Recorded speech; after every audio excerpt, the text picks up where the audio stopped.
续回到新闻大白话，我是詹淑涵。好，带大家来看到的呢，当然现在中日关系非常的一个紧张，所以我们看到是不是一触即发了？现在呢，我们看到傅聪，好，这个是中国大陆这边的驻联合国的这个代表傅聪呢，他致函了联合国的秘书长古特雷斯。好，他说如果日本胆敢武力介入台海之间，就会行使所谓的联合国的宪章自卫权，他要捍卫的就是国家主权和领土的完整。好，那现在我们再来看到解放军的071舰再装设了这个雷射的大杀器，疑似是更新了更强的一个武器了。好，所以我们看到的就是这个它前甲板有新设一个雷射武器的外罩，所以特别的引人注目。现在战力可以说是全面的升级。那专家就说了，四川舰的一个部分呢，可能会成为无人机的航空母舰的一个部分。好，这个所谓四川舰呢，这种无人机的一个战术呢，很有可能就会成为呢2栖攻击舰的杀手舰，可以成为一个无人机的航母，也是一个非常大的一个战力出来了。好，所以我们再来看到的是日本这方面跟这个美国老大哥有没有一些这个元首要出来了。所以我们看到现在呢，刚刚其实永明老师有提到说，日本方面有意要来修改所谓的无核三原则，所以大陆就质疑，就像刚刚永明老师也提到的，你是不是要重新武装起来了？所谓这样子一个无核三原则要来修正的话，好，所以中国大陆外交部当然这个反应会非常的剧烈哦。他就说，如果日本想要重新走这个军国主义老路，就是只能够以失败告终。好，言辞也是非常的强硬。那日本现在，你真的还可以依靠你的所谓美国老大哥吗？其实舰长刚刚也提出了很多这个说明嘛，那个图示里面也非常清楚哦。所以呢，美军的这个元首在哪里，会不会之后就看不见了？好，现在中日关系呢非常紧张，但美国有一些动作啦，就是赶快通过军售啦，赶快让你再拿一些武器吧，数百枚的这个战机用的炸弹卖给他们。那美国国务院19号呢就已经批准了，这个是价值大约8200万美元的223枚各式的战机飞弹哦，要向这个国会来备查。但是美国的智库人士就评论了，他说日本呢，不会为了保卫台湾来参战，那所谓自卫队的行动取决于美军，一切都还是在这个美国老大哥的身上。所以日本自卫队在台海发生冲突的话，实际上会扮演的什么这样的角色，还是要看这个老大哥的脸色。不过现在这位老大哥他在整个印太的布局好像不太稳，因为这些盟友自己都有点不太靠谱。我们来看到中国军机高空来驱离了菲律宾挑衅的一个飞机哦。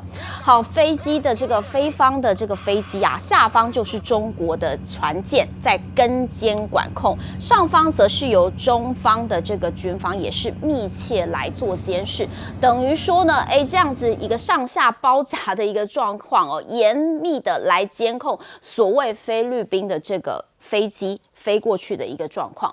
好，再来看到呢，现在呢，尼米兹舰呢前脚走，华盛顿舰呢后脚到，所以美国的航舰是一进一出这个南海的部分，所以看得出来中方有动作，那么美方当然也有动作。好，但是呢，现在看得出来，菲律宾这边有他自己的区域的危机浮现出来了。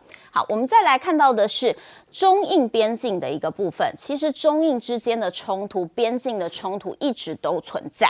好，现在仅剩30公里了。那么印度方面呢，启用新的空军基地哦。那退役的元帅就说，你启用这个新的空军基地，就是在对中国施压喽。所以中印的关系又再度的紧张起来了。好，再来看到的呢，就是印度国造的光辉战机坠毁了。你启用新的空军基地，结果忽然你的战机又坠毁了，黑烟呢窜出来，烧成了一团火球。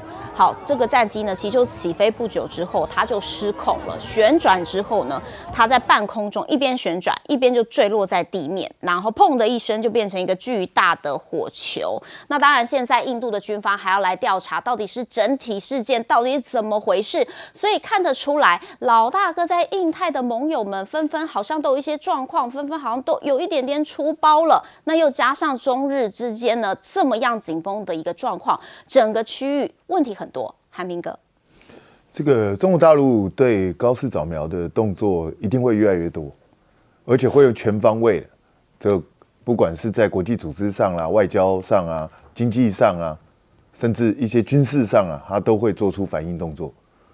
那就看高市早苗能够撑到什么时候。美国前2天的发言看起来虽然是用不点名的方式，好像是站在日本这边，可是美国显然也不想太过介入这件事情。所以我觉得高市早苗恐怕要面临独自面对的一个问题。那至于说这个四川舰，其实我觉得它会带动一种全新的战法，也就是第一个无人机航母的出现。那第二个，这个未来在战争中，它就是用它的大量的无人机去配合它的有人载人的飞机，然后再加上预警机，它可能构成一种新的攻势的方式。那要怎么样去面对？它战术上会做如何的运用？我觉得这个都是问题，因为它也可能拿来对付台湾呢。那我们的军方现在对这一类型的新的战术战法有什么研究？那有什么准备？目前都不知道。因为像上次我们汉光演习的时候，我就一直在问，人家已经进入无人机的世代，那你整个汉光演习对无人机基本上是没有做任何相关的这种因应操练。那未来面对这样的战争形态的时候，你打算怎么去打这场战争？人家俄乌战场都演给你看了，可是我们好像完全还在做那种二战式的操演法，我觉得有点可怕，因为我们好像完全没有做任何准备。那日本其实是一直都很想，就是重新恢复，他们想要作为一个正常国家，然后想要恢复军队而不是自卫队，这是日本历届政府一直不断在尝试，只是有的比较放缓，有的比较积极而已。那高市显然是一个比较积极的人，他未来就会往这个方向去走。那重点是在于美国的态度，因为如果美国不同意，他这一些都是一场空了。实际上，高市在讲说他要进行集体自卫权的时候，我听了就觉得是一场笑话。为什么？美国不准你动得了吗？你动都动不了。但是美国会不会让日本就是放弃他的非核三原则呢？我觉得未必不会啊。因为你看，美国现在已经同意要给韩国核潜艇，那日本一定会说，那你都给韩国，你为什么不给我？所以美国会不会放手？我觉得不是不可能不放手，美国是有可能的。因为对美国来讲的话，你日本愿意出钱，韩国愿意出钱帮我去守住中国大陆，我何乐而不为？对不对？所以我觉得美国是有可能去改变，但是日本一旦改变它的非核三原则之后，恐怕整个亚洲国家都会开始紧张，因为毕竟他过去是有曾经侵略他国的记录。我觉得日本如果准备要走上这条路的话，那只会激起中国大陆更激烈的反应，那就看美国是不是允许日本往这个方向去走。那至于说美国的盟友，菲律宾其实老实讲，虽然是美国的盟友，他的力量根本就不足。所以在南海的这个争端里头，虽然美国一直叫菲律宾来碰瓷，可是效果是很有限的。它唯一促成的效果就是这几年你会发现，中国大陆在南海的力量大大的增强，它随时随地都有上百艘的，包括海警船，包括这个军舰在这个地方。那美国这样做真的是一件好事吗？所以我觉得美国人自己要去想想清楚。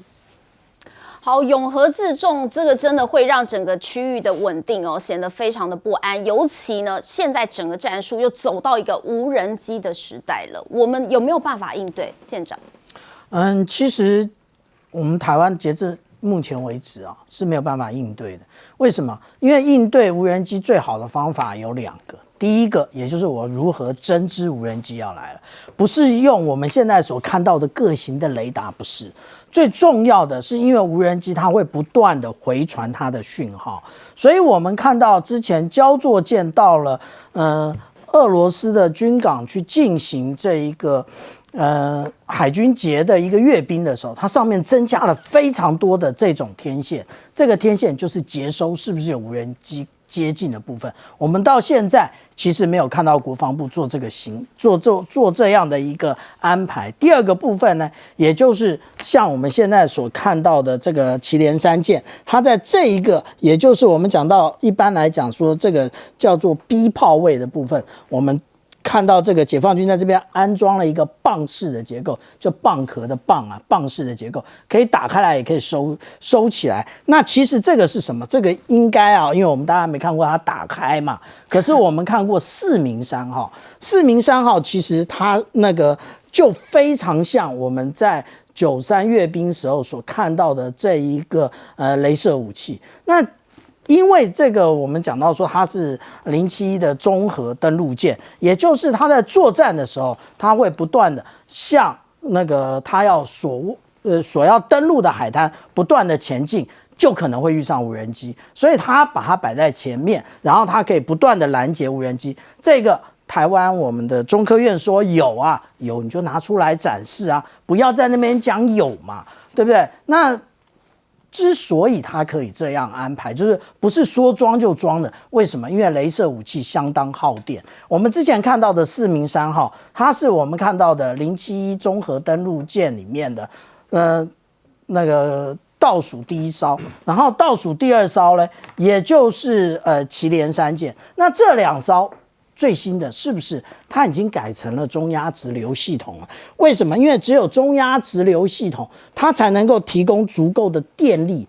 给这一个我们讲到这个雷射它所使用啊。至于我们最后面还讲到一个印度的机场啊，那印度的机场呢，其实看起来这个它在这个位置好像可以威胁到，这是班公湖桥的部分啊，但是不要忘了，这里是有红旗16的一个阵地。那这个红旗16呢，它的最新款可以打到150公里啊，而且在中国大陆在距离那个176公里的这边有一个泥沙机场的部分，它早就已经部署了这个歼16的战机，所以中国准备好了，印度现在才开始进入状况。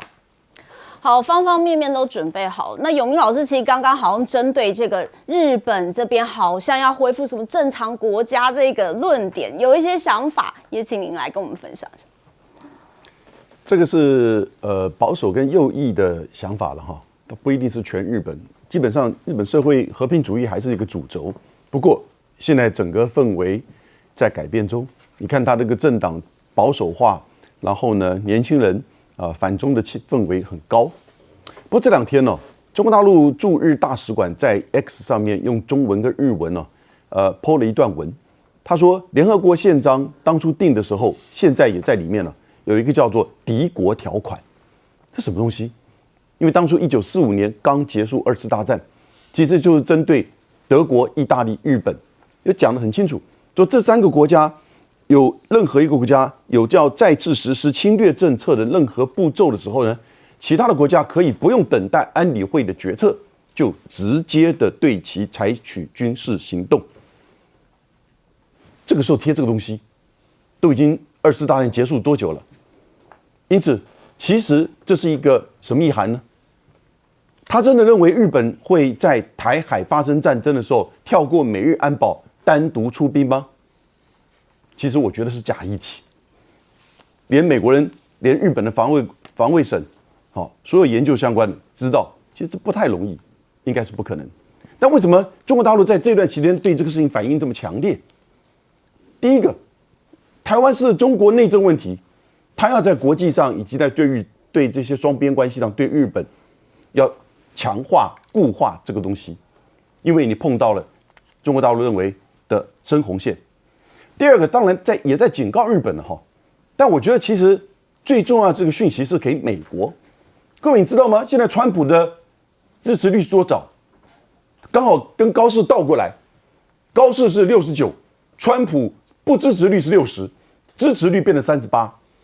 那我觉得第3个当然就是为什么大陆在这段时间做这个，是不是接下来要提高就是外交这个升级？那或者是一些制裁的前奏，我们不知道，需不需要做到这种地步？但是不做的话呢，台湾的议题怎么让日本，让美国的感觉到，那他未来是不是在两岸关系层面呢会更加的紧缩？所以台湾这边呢，国安局说啊，高市的发言有助于台湾的台海情势，刚好相反，因为你会造成，也就是整个台湾国际空间这个缩小，然后呢，两岸的情势现在变得不确定性，那当然也可能使得，如果明年川普要去大陆，那真的要算大账，台湾问题怎么面对呢？好，所以等于直接把台湾问题呢推上了这个台上了，到底怎么解？进广告。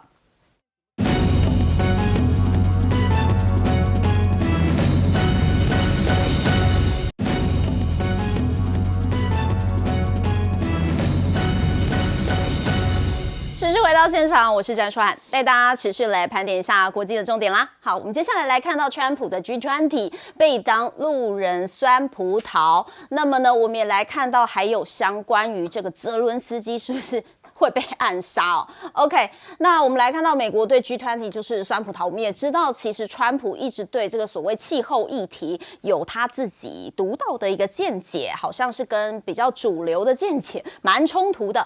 好，那我们今天看到的是李强会见了南非总统，那也强调全方位的一个战略合作的关系。好，他们握手啦。南非表示说坚定不移奉行一个大陆政策哦，那么和陆方在核心利益的问题上会相互扶持。好，再来呢，就看到 G20 这边坚持要把气候变迁写入到领袖宣言，就是坚持要跟川普来作对。白宫就怒斥可耻，美国呢也缺席，说这个反对无效。好，那 G20 的各国特使呢，这个内容包括提及的就是气候变迁了。川普就痛批 G20 的传统是基于共识发布成果文件，那么南非政府呢，在美方反对之下，还试图要推动这个草案，是一个可耻的做法。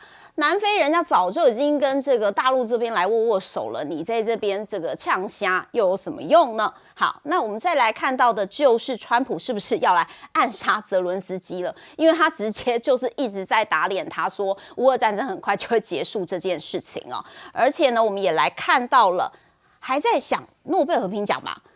川普呢和平方案呢，希望可以赶快促成乌克兰签下来，那就是你可能要割地啦。好，所以呢，彭博社就分析，这根本是欺乌太甚。好，那我们也看到诺贝尔和平奖的得主哦跳出来说了什么？他说呢，乌克兰人渴望和平，但是以领土来换和平，人权的议题遭到了忽视。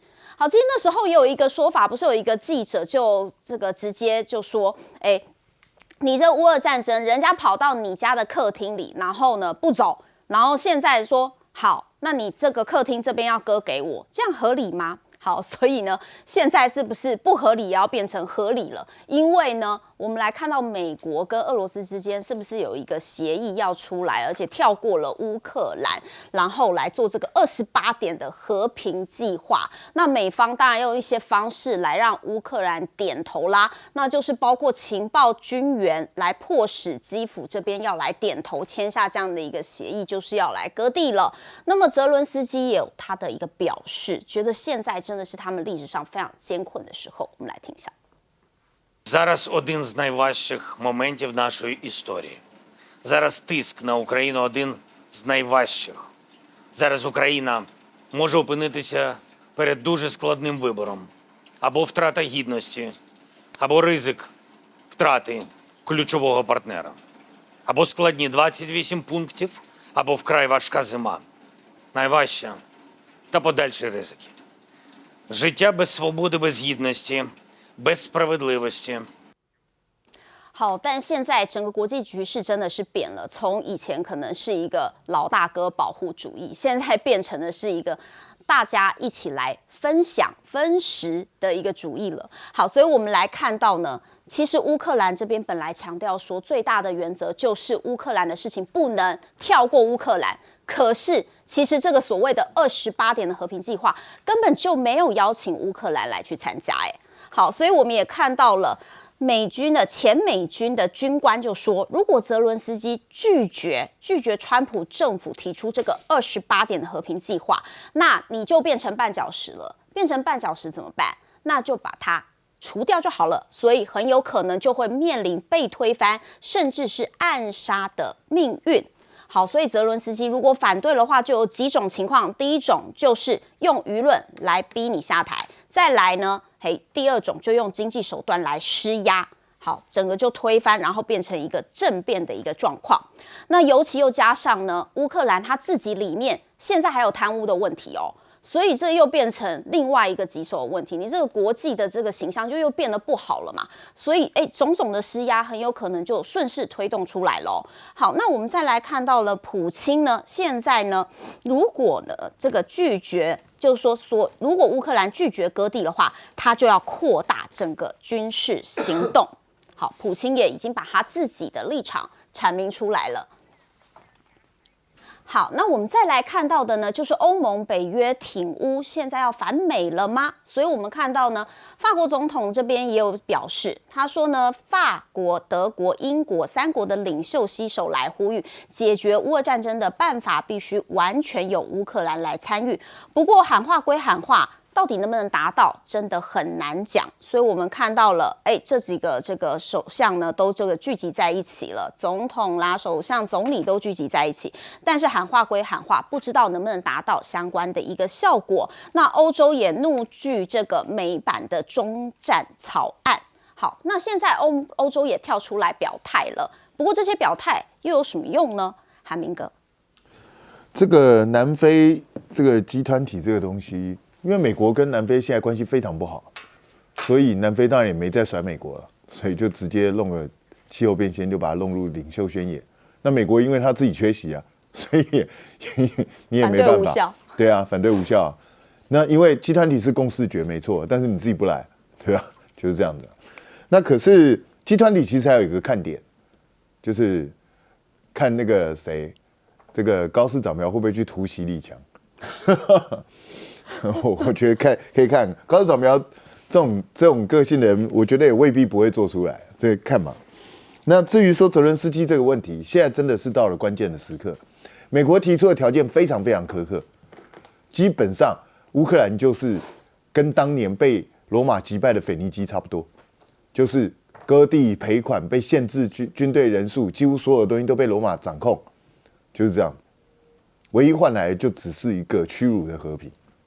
这是事实，条件对乌克兰极端不公平。可是，请问一下，如果不这样做的话，怎么结束这场战争？就是欧洲这些国家现在讲的跟真的一样啊！你们每个都讲的很大声，绝对不能服从对们，觉得怎么样？请问一下，这场战争是美国出的钱多，还是你出的钱多？是美国提供的武器多，还是你欧洲提供的武器多？那你们钱也不愿意出，然后武器也不愿意给，然后人也不愿意去参战，然后现在讲话很大声。请问一下，你们讲话的底气在什么地方？所以欧洲你们已经被他看扁了嘛？你们就是一群纸老虎嘛？现在你要扭转这个局势可以啊，你们就像马克龙说的，派欧洲军参战啊，为什么不去？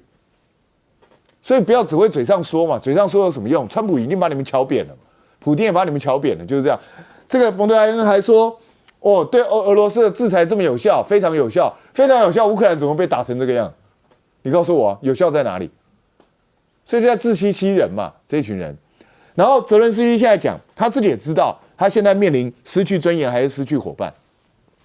可是我必须跟泽伦斯基讲，你失去了这个伙伴之后，你还是会失去尊严哦，就是这么回事啊！我相信他心里头非常清楚啊。美国是全世界如果要搞暗杀、搞军事政变，美国是当世第一大国，因为美国专门在干这种事。所以泽伦斯基如果再不赶快做处置的话，他的下场真的可能会非常惨。好，现在真的是一个非常关键的时刻了。永明老师，我们怎么看？说好的乌克兰有事，北约有事呢？各位你了解了吧？什么有事，什么有事，不都是没我的事这样？没错。所以其实这种所谓台湾有事、日本有事、乌克兰有事、北约有事，乌克兰有事其实讲了很久2008年北约通过协议，邀请乌克兰加入北约。2014年还帮助支持乌克兰去把合法的亚努科维奇总统给拉下台。然后呢，给予他大量的军事、经济援助、训练、顾问，包含有那种纳粹倾向的亚速营。美国国会开过听证会，后来不了了之，继续援助。当整个战争起来，2022年的2月份的时候，然后呢，多少的资源进来，但有没有一兵一卒来过于美国，来过于北约？没有，还规定你给你的武器不可以打俄罗斯本土。什么乌克兰有事，北约有事，结果现在呢？美国大家不了解28点里面这个28点为什么川普这么坚持？因为战后重建跟经济合作里面，美国跟乌克兰共同开发天然气，然后呢，这个天然气一半的收益给美国，然后美国跟俄罗斯共同开发北极的资源，然后呢，美国跟俄罗斯共同开发能源还有稀土。所有俄罗斯遭冻结的里面的1000亿美元投入由美国主导的乌克兰重建项目。川普要这些东西啦，他一定很坚持，他也看准了。你刚刚看泽伦斯基的讲话，他大概就一定会接受了。看得出来，美国真的是计划通大聪明哎，舰长怎么看？如果我们看到最新由半岛电视台他们所将这个俄罗斯所占有的领土画出来的话，我们现在在这边可以看到库皮扬斯克，可是我们已经看不到红军城了。红军城呢，其实在这张图里面，他们其实用了巴赫姆特这边来把它挡住。为什么？因为红军城对于大部分的媒体记者来讲，已经陷落了。怎么说这件事情呢？我们来看，这个就是红军城在昨天的现况我们看到整个红军城，如果说我们摄影大哥把它放得更清楚的话，你会看到这里有一条一条线，这个就是有关于它的街道的部分。其实大部分的区域都已经陷落了。那至于说现在真正最旁边的这一个位置叫做米尔诺格勒，其实它等于完全的这个陷入口袋之中，而且这个如果我们按照它的一个这个比例尺来看的话，它可能不到500公尺所以有人可以通过吗？有人可以从这撤军吗？不可能，因为它已经在步枪以及一般火炮的射程之内了。另外一个，也就是一般所讲到的乌克兰的第3大城库皮扬斯克的部分库皮扬斯克也是同样的状况，它重要的一个城区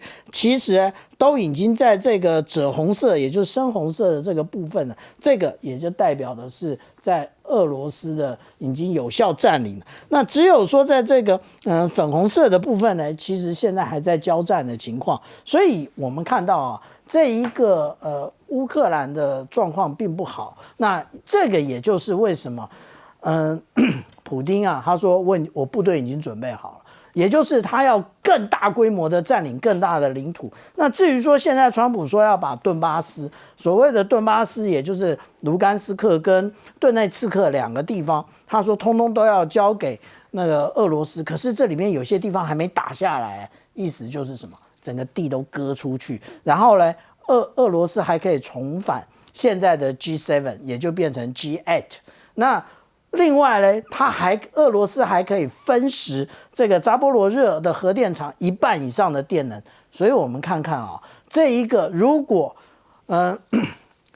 泽伦斯基他不接受的话那他可能真的会被美国暗杀。可是他接受的话，他会被亚速营暗杀。为什么？因为我死了这么多兄弟那结果你当初说打的也是你，当初说要加入北约的也是你，结果现在要和谈把那个土地割出去的也是你，不把你杀了，把谁杀了？所以他基本上已经陷入进退维谷的一个部分了。那美国怎么暗杀？很简单嘛，只要默许，然后甚至提供泽伦斯基正确的坐标，俄罗斯自然就动手了。所以我们现在看这个状况呢，就是不容乐观。但是美国现在先出一个杀招也就是说，你这一个泽伦斯基的身边全部的人都在贪污，贪的这真的是他们吗？你都不知道吗？然后你的钱不是要给泽伦斯基吗？他们到底贪了多少？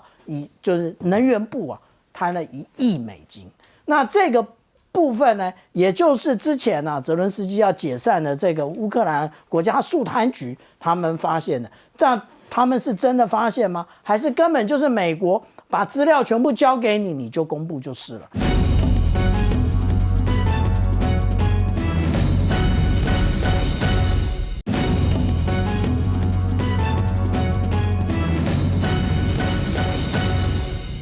欢迎收看这节的新闻大白话，我是节目主持人樊启明。介绍这节的来宾，退役中将帅化民帅将军。主持人好，各位观众大家好。政大国关中心兼任研究员严正声老师。主持人好，各位观众大家好。台大哲学系教授苑举正。主持人好，各位观众朋友大家好。好，我们这节还是来持续关心有关于日本跟中国方面的一些相关的一些冲突，而且这个冲突是越演越烈，甚至目前已经延烧到了联合国。目前包括了这个联合国常驻在这个中国驻常驻联合国的代表傅聪，他特别有提到，他对于联合国的秘书长有说的一个声明是说，中方坚决行使所谓的联合国宪章和国际法所赋予的自卫权。那特别提到这个所谓的联合国宪章，就是所谓的敌国条款，特别针对了像是有军国主义或是法西斯国家，他如果有再次实施这个侵略的可能的情况之下，联合国的创始成员国他有权对他实施这个军事行动，根本不用经过所谓安理会的同意。所以可以看到，在中国在联合国上面的一个代表也有提出这样的一个说法。那除了在联合国方面有动作之外呢，另一方面在东部战区也发布了一个所谓的强国战歌，用文攻武吓的一个方式，对于日本来进行相关的一些威吓。日本的主要是大陆的网友就有特别提到，要在富士山上面去练太极拳，表示是不是要攻占日本的富士山。那大陆解放军的东部战区呢，特地在自己的抖音账号来发布了这个所谓的强国战歌，还有包括解放军的军报也特别提到，中国居民绝对不会姑息，因为这个牵涉到所谓的民族主义，他不会姑息容忍日本的军国主义死灰复燃。在另一方面，日本的这个无核的三原则目前也出现一些松动的一些状况，因此呢，大陆呢驻原能会署的代表有特别提到，对于这样的国家，对于这样的日本，必须要严加的一个管束。除了有提到的涉台的一些言论，对于这个核能的一些相关的一些管制呢，日本也出现松动，所以大陆方面非常非常注意这样的情形。那日本跟中国之间的一些关系出现紧张，那美国是不是在火上加油？我们可以看到，美国的国务院呢，他在发表相关的声明是主要是要力挺日本，他说反对用武力来改变台海目前的一些现况，特别是针对美日同盟和日本防卫的承诺坚定不移。不过呢，这是国务院副发言人的这个说法，川普到目前都没有相关的一些表态。另一方面，我们来看看美军跟日本之间一些相关的一些军事行动哈。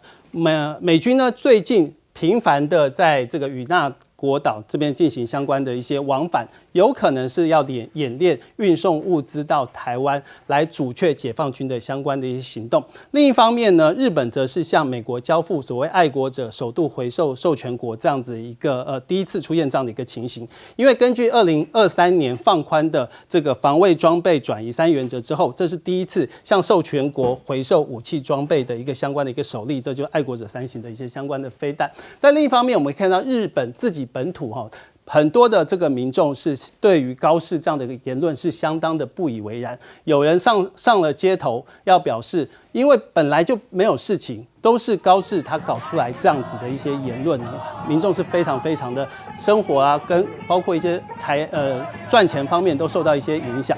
那高市早苗的外交水平为0，这是日本民众对于高市的一些批评。他认为呢，不要对高市有一些希望不要煽动战争的相关的一些风险。我们可以看到很多的民众，包括日本的民众是拿出了这些海报，是说高市首相不适任，对于高市这样的一个言论是相当的不以为然。而另一方面呢，在日本现在最近冒出了很多的这个所谓的知华派啊，就是对于中国通嘛，那他想要对于这个中国通跟日本之间的一个关系做一相关的一些论述。不过呢，前东京都的知事就说啊，这些所谓的中国通其实都是已经有10年、20年过去过中国的人，你只是去过1-2次，而且时间很久了。那现在对于中国，他们是根本不了解，因为2025的中国呢，到目前为止，它的监控系统是更强大，国力更强大，而且包括了数位人民币的普及整个军事上的一些实力，都不是这些10几20年前去过中国的这个所谓中国通所理解的，来暗示他们根本不了解中国的实际情况。而另一方面，早稻田大学的一个教授有特别提到，如果中国跟这个大陆开战，日本跟中国开战，日本一定输，所以唯一的一个解方就是要用不公不卑的这样的一个方式来赶快来跟大陆来进行相关的一些协商。我们就问一下这个帅化民帅将军，你怎么看目前整个日本跟中国之间的相关的一些冲突？像他跑到联合国告诉联合国秘书长，我根据联合国的条约规定，日本如果要搞的话，我可以出兵。就是说我已经先尽到告知的责任，不要说我到时候动手的时候你说我不知道啊，这是第一件事情，就是蛮严肃的了。那跑到联合国因为中国也是5常之一嘛，哈。第二个问题就是说，中国大陆解放军，我们台湾天天看到他一天到晚在军演嘛，对不对？从他的军事科技发展超过我们一般人的想象的进度啊。练习的也很勤啊，从大概几年以前，习近平讲说，招之即来，来之即能战，战之即能胜，这几个号召，我们发现大陆的不管陆海空三军的军演都非常频繁。我当过军人，我操演了很久，就跃跃欲试啊，就是说我训练这么多，装备这么好，对不对？所以我很少看见5大战区里面4个在那里反日。很少看到有这样，这件事情就充分说明一件事：大家每次看中国在那里叫台湾是他的红线啊，一中，但全世界讲了20年，对，大概没有什么大家体会到，这次真的有人去碰了，中国的反应这么大，不是像以前你以为狼来了喊了就没有动作，那现在的动作非常强大，这个除了外交在打，经济作战也现在开始了。那军事上是跃跃欲试，现在一个痛点一碰那就完蛋。这个钓鱼台啊是很容易引发的问题，因为你不是讲台湾有事，日本有事吗？现在中国大陆摆出来姿态，我让你日本有事，我看你能不能有事。这一招是蛮狠的，就跟打玩梭哈牌啊，我 all in 了，你看你要不要跟？这个问题是日本最难解的问题。可美国有态度出来，美国这个态度是老掉了，但是出来讲话的人分量不太够。副发言人是 offline 干嘛去了？拜登干什么？川普去干什么？所以这个问题哈，美国当然希望日本跟中国将来对上了，因为是替美国人卖命吧。但是现在川普又急得要跟。川普要急得跟这个习近平要见面，因为中日贸易战快要到关键的时候，这个时候希望不要激怒中国嘛，所以就是平平淡淡的搞一下，而不能说我以前美日同盟变成无效啊，总要讲一句话。第三个高市的确是其实日本真正的面临的问题，就石破茂的时候就面临这个问题，美国的关税、美国的投资美债。跟日本的通货膨胀，跟日本的经济停滞了30年，经济上是它真正的大问题。是这个问题，高市拿不出对策来，还要去惹中国这个事，这不是两面不讨好。所以这个问题对高市来讲是一个很严重的危机。老百姓是不是完全支持你？第二个，他的阻隔的本来的分量就是很虚弱，第三个，他当年的这个完全是靠掀起民族主义支持的这个民调，这个民调不能持久的。人家中国人，我们常常讲民意如流水啊。当日本的老百姓感觉到什么东西都涨价，我今年4月份去日本，它的大米就涨得很凶了。那现在更凶，跟鸡蛋，就是老百姓日常生活受到影响，民意马上就有反转。所以高市早苗就是没事里面去惹了些事，这是让日本老百姓很不能接受的。因为中国大陆为什么做这么强烈的反应呢？我不只听你其言了，我要看你其行了。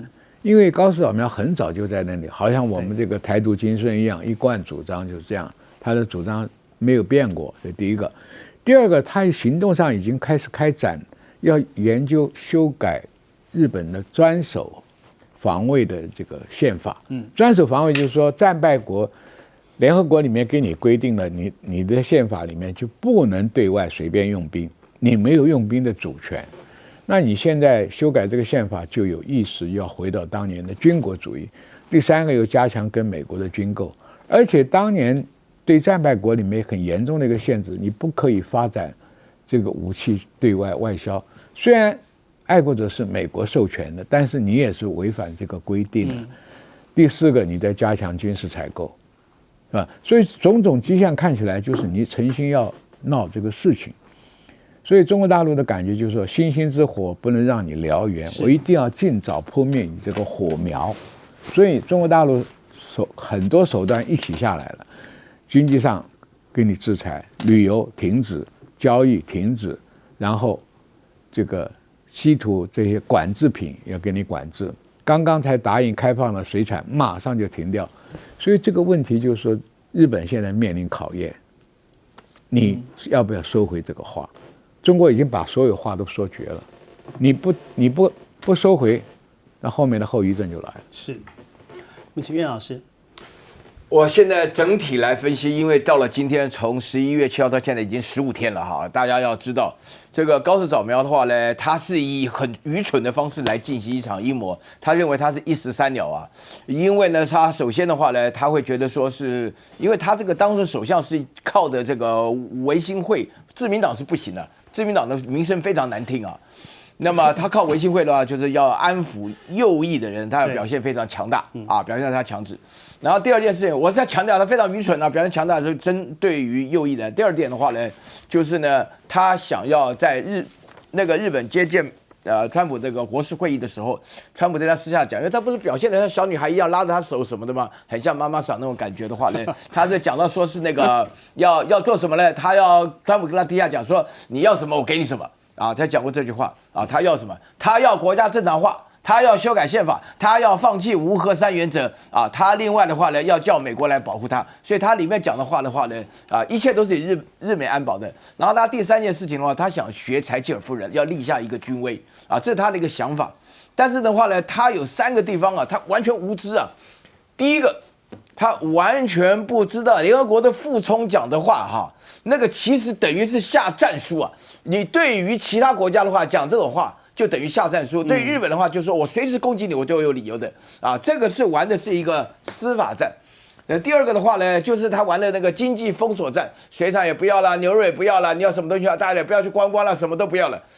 这个日本人都没有想到这个事情会如此的严重的后果。然后第三个，他就要搞一个国际化。就是国际化什么呢？就是这几天的话呢，韩国也跟日本的话就讲，为了独岛的问题啊，我们别谈了。朝鲜讲我们是1000年的敌人呐，对不对？啊，俄罗斯更别讲了，俄罗斯扎哈罗娃讲了3遍，扎哈罗娃是普丁的发言人啊。啊，他讲了3遍，就是你日本要干什么？你要干什么啊？我那话呢，你还想要这个什么千岛群岛啊？南千岛群岛就北方四岛啊？你是做梦啊！别想都别想。然后呢，今天昨天就公布了波茨坦宣言里面的那个俄罗斯的原文。对，这里面在都显示啊，我觉得我长这么大，我就没有看到大陆对台湾，你看我们那个总统讲那个话，对不对？都没有讲过这么严重的话，因为这个内政问题跟就涉及到主权的问题。我觉得高市早苗这次惹到一个最大的麻烦，你知道他本身最大的麻烦就是因为他刚上任，大家要注意，他上任1个月的时间当中，他用了全部是麻生太郎那些贪污的人啊，这自民党难看的要死。把所有原来啊，像鸠山由纪夫啦，这个野田佳彦啦，或者说是石破茂这些跟中国关系好，他现在整个在外交场合当中就没有一个沟通的人了。大家要了解那个金井正章啊，跑去遇到了那个刘劲松的时候，那刘劲松插了一个口袋出来的话啊，穿个武士衣服。五四运动哪来的？就是反日的嘛。对啊，那个国徽当然代表这个中华人民共和国嘛。另外手插在口袋里头，不跟你握手。然后原来一问的时候极其严肃，气氛坏得不得了。为什么？因为那个金井正章他跑到大陆去的时候，他完全以高姿态想平等，根本就没有可能。所以我跟你讲啊，今天讲到那个复仇在联合国里面讲事情啊，大家如果常去大陆的时候，看到任何一个房子上面如果贴了3句口号：听党指挥，作风优良，能打胜仗，对，这就是解放军的单位。那你说说看，能打胜仗这个口号，这不是训练几年而已啊，从一开始就很能打仗嘛。我请大家想一个问题啊，我觉得真的是很奇怪，日本对于朝鲜都不敢这样子。真的是欺善怕恶。你说大陆生不生气？我说句良心话，我作为一个台湾大陆人，我都非常生气。请严老师。我想日本应该是对大陆现在这个国防这个军力的这个提升，应该是最有感因为他自己在19世纪经过了明治维新，那大家都觉得说，打不过西方的国家，可是明治维新40年之后这个不到50年，他跟这个日俄战争当中他就胜利了然后呢就变成一个很现代的一个军事大国，甚至在这个你看在20次大战的时候，我们每次看那个桂河大桥，把那个英国人整得多惨然后美国也是其实也蛮伤的，那表示是说你不能看不起一个新兴的军事国家。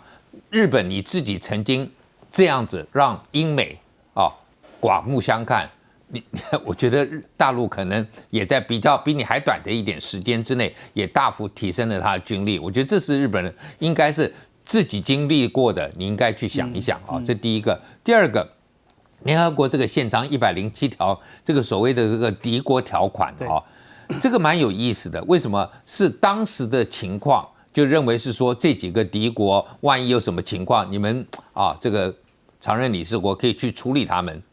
就是不在乎我们联合国宪章常常讲的最重要就是你不能去侵略一个国家那这个是一般的情况，但这个条款就允许你对2次大战这几个国家可以这么做。那大家都认为说，这个条款后来就慢慢没有了嘛，不需要再解释了，慢慢就被大家都认为说不会去侵略嘛，大家还是认为是这样。可是你如果今天这个条款没有拿掉，那他就还是在。那我觉得这个就是川普最有感的。为什么？川普没事就拿19世纪的什么敌人法就拿出来记出来，结果大陆也来这一套就把你一个联合国看起来好像大家都觉得那个应该好像不再适用于现在社会了。可是你让你不再适用，你为什么不把它干脆就废除我们看过美国宪法里头，比如说他们有一个这个18号的修正案是说禁酒令后来十几年之后，他就透过21条就把它给废掉就没这个问题。但是你觉得保留，就是说摆在那里好像也没有什么用，人家今天就拿出来用，跟你川普学的一招，你可以拿19世纪的，我们这个才拿1945年的就不太一样。所以今天大陆寄出来了这个东西的时候，我觉得就给了他一个足够的国际法的基础，他来做这个事情。那我还是认为，通常大陆大概不会对日本直接进行什么，但是呢，就有一个傻傻的台湾还跟着日本站在那边的话，那我觉得我们如果做一些事情好像很勇，但是呢，变成被川普认为你自己在片面改变现状，对不起，美国也不会来帮你，美国不会来帮你，日本绝对不会来帮你，就那么简单所以我觉得我们在这件事情上应该是就是不要多讲话，就是他们的问题他们去解决，我们自己过自己的最好。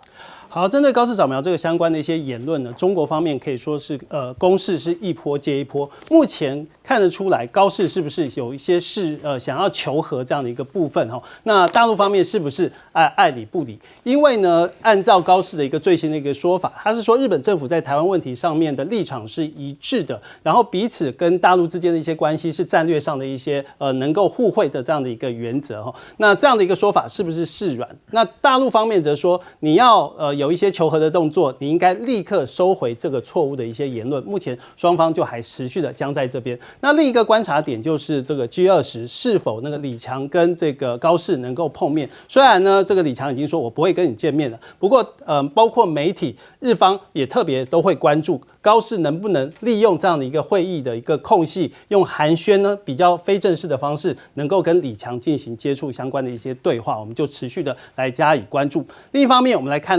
到大陆微博热搜第一名就是高市早苗，他的车牌是3777，3777是代表什么意思呢？因为包括了高市现在的一个坐车，跟他以前的私人坐车，他的车牌都是3777，3777好像应该是高市很喜欢的一个数字哈。那大陆网友也给予历史上的一些意涵，3777是不是代表民国26年1937年7月7号的卢沟桥事变？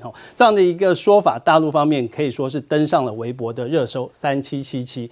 那另一方面呢，这个包括了日本呢，大陆方面对于日本的一些反制，还有就是要宣示钓鱼台的主权，还有就是这个包括琉球未定论哈。那目前都是大陆方面可能采取的一些对于日本的一些制裁。另一方面，我们也可以看到呢，高市早苗不止对于中国采取了一些这个言论哈，有一些引起不礼貌的这样的一个质疑。他去马来西亚也惹恼了这个马来西亚当地的民众，因为在10月下旬他去马来西亚出席会议的时候，他特地前往有这个在二战死亡的这个日军在吉隆坡的一个日本人的墓园，向这个所谓的慰灵碑来进行这个献花哈，为这样的一个动作，却引起了马来西亚学者相当的不以为然，非常非常的生气哈，因为他认为他是向这个施害者、加害者来致敬，无疑呢是伤害了战争受害者，还有这个他的后代的一些相关的一些感受，跑到马来西亚去对日本的这个死亡的这些军人致敬，这个对于马来西亚的这些民众呢是相当的不满。另一方面可以看到，刚刚有很多来宾有特别提到最近韩国的这个独岛跟日本之间相关的一些发展。大陆方面也很罕见的对于独岛的问题，他表达了挺南韩的立场他认为这个是大陆的外交部毛宁他特别提到，对于独岛问题的一些相关的回答，最近日本有很多恶质的言行，引起了周边国家的相当的不满与相关的一些抗议。而另一方面，我们可以看到，对于中国、对于日本的一些相关的一些管制，还是持续的在进行当中。现在呢，这个像是举一个例子，中国邮轮到日本的就马上改行程，然后韩国赚到了，大举是到南韩来进行相关的旅游。另一方面呢，有这个日本的音乐人在大陆进行演出，突然警察登门来拜访，然后要求取消后，那观众很愤怒的要求来退钱。可以看到相关的一些制裁日本跟中日交流的这样的一个动作是不断的出现。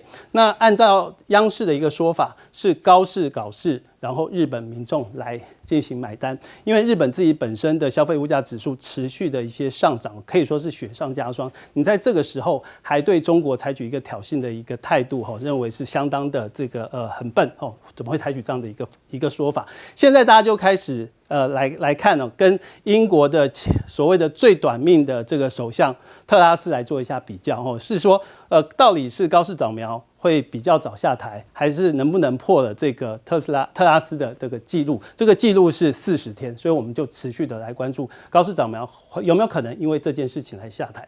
我们问一下这个帅将军。我跟你讲，我们国家元首出访，有的时候对这个友好的国家会到人家的什么烈士纪念碑，对吧？这个致敬。你全权选到是日本侵略的这个慰灵碑，这个对马来西亚很大的羞辱啊！是你想日本在为什么讲在东亚上没有好名声呢？哪个国家不被他欺负啊？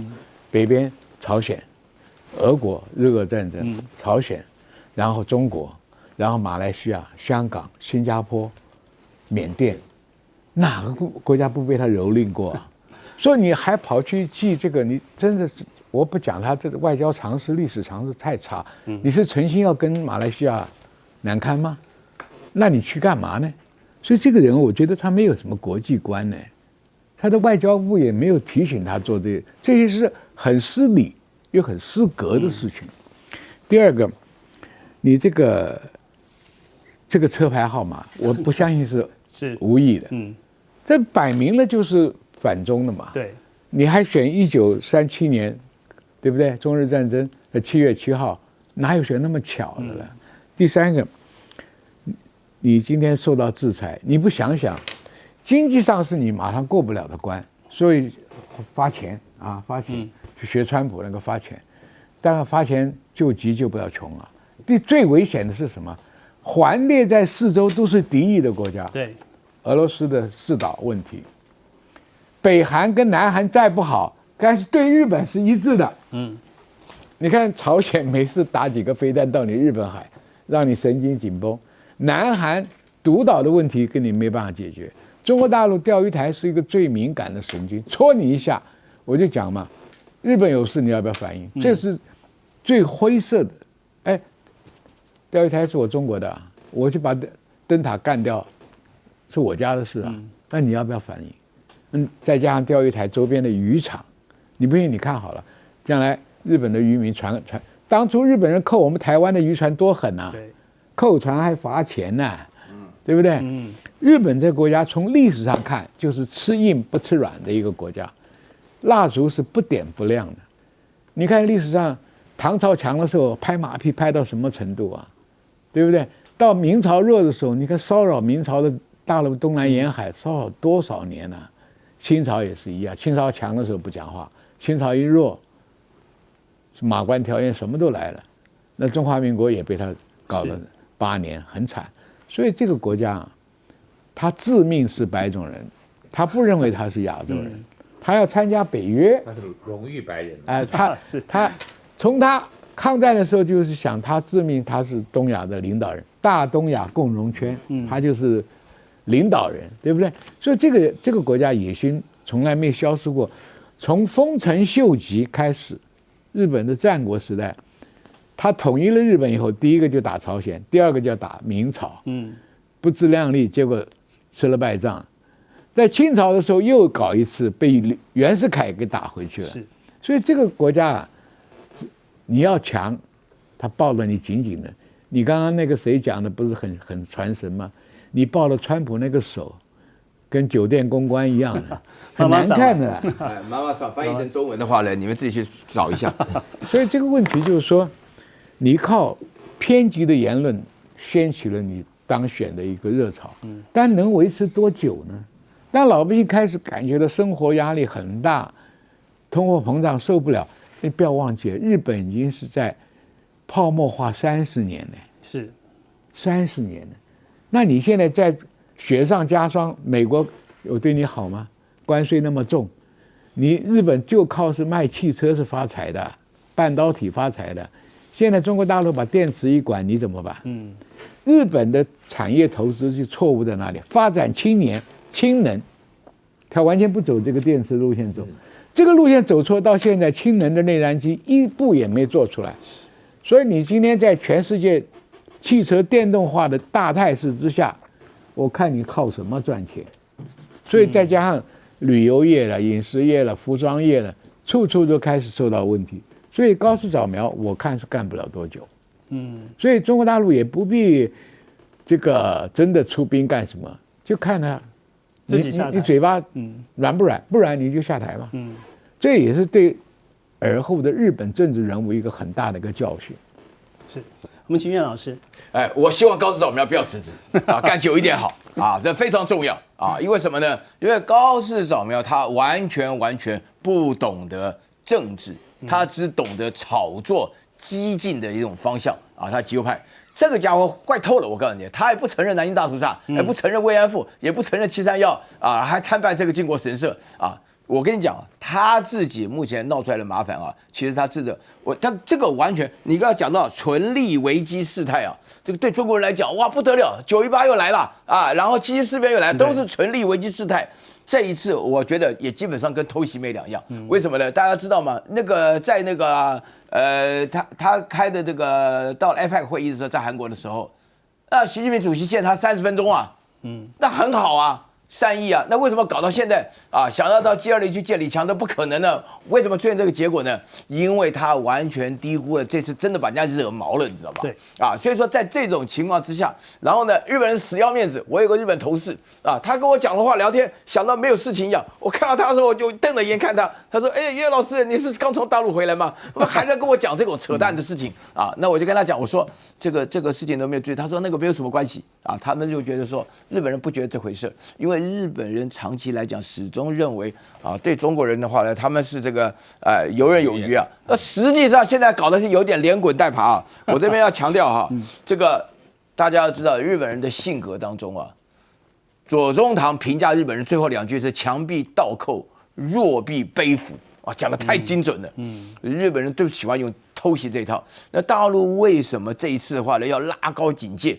就是说党政军外交国防所有的全民都开始啊，这边刚好强调哈，就是说是这个游轮啊都不准，游轮都不要去这个日本了什么的。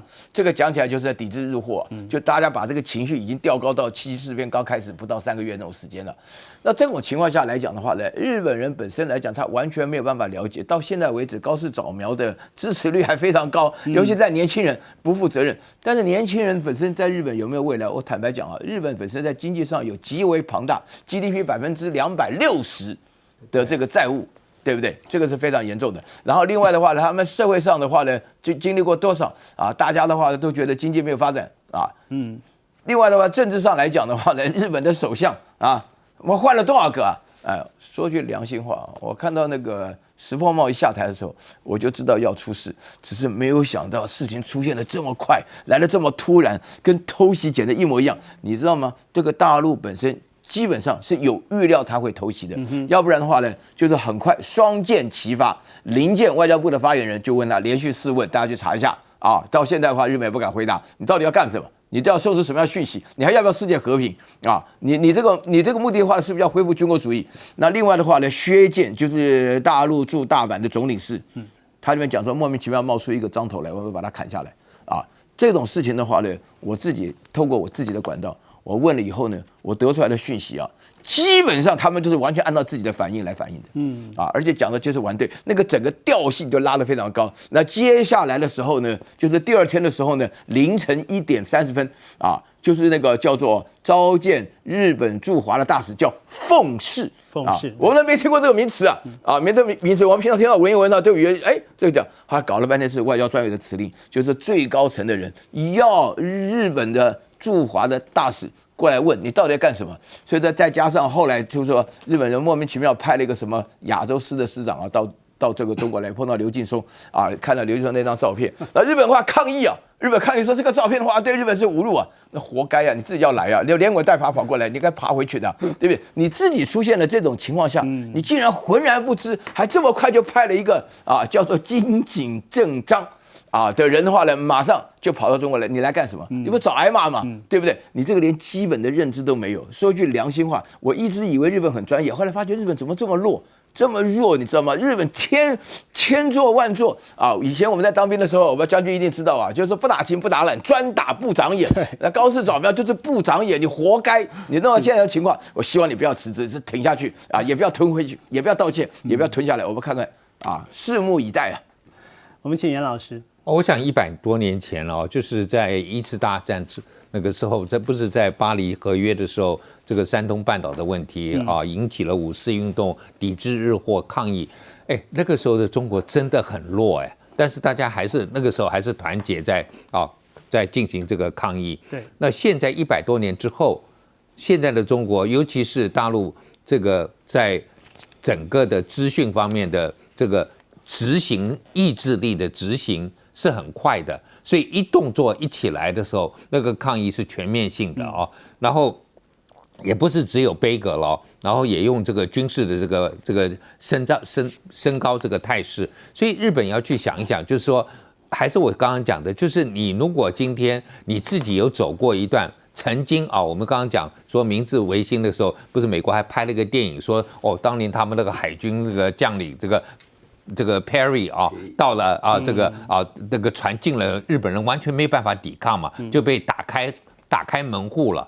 好了，日本那就开始，后来就10几年之后明治维新了，然后现代化了，那你没有看到中国跟你走的是一样的路，也会把既有的比较过去的一些强权会超越的。对，那现在日本面临的就是它不是只有这个哦，你中国大陆去过去，我在讲5·4那个时代去抵制日货啊，日本还真的不一定完全需要你的市场，可是你现在。毕竟啊，虽然说现在好像被美国差不多追上来了，但是还是蛮大的一个市场。对日本不只是说你的出口，而是大陆啊的观光客消费力啊到了日本，那我觉得你少了大陆的观光客，就少很多。我自己觉得我们台湾的观光问题，就是因为我们没有大陆观光客，对，所以我们的很多的南部的到中南部去旅游的时候，你就发现啊，周末为什么那么贵？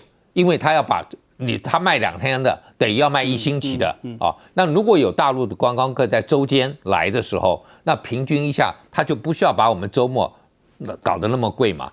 所以这个是很大的一个问题。那今天他们到了日本，少了不去买日本的东西，不在日本花钱，甚至邮轮都不去了，不停了。那我觉得这个可以让日本有一个全民感受的这样的一个氛围啊。那到最后，大家就会问这个问题了。我相信，如果今天每个人都被那个生意受到影响，他的工作，他的等等，他就开始怀疑了，说：“我们到底从这个当中得到什么？哦，得到了一口气，还不错，好像说，可以去挺啊。然后人家就说，万一真的发生呢，大概也不太敢挺，就是嘴巴讲了。”那为了你嘴巴讲这个，你们这些政治人物，我觉得台湾也是有很多政治人物，你们讲一些话就帮我们惹了麻烦，受害的是小老百姓。我觉得小老百姓最后就在选举当中，在选票当中就来制裁你嘛。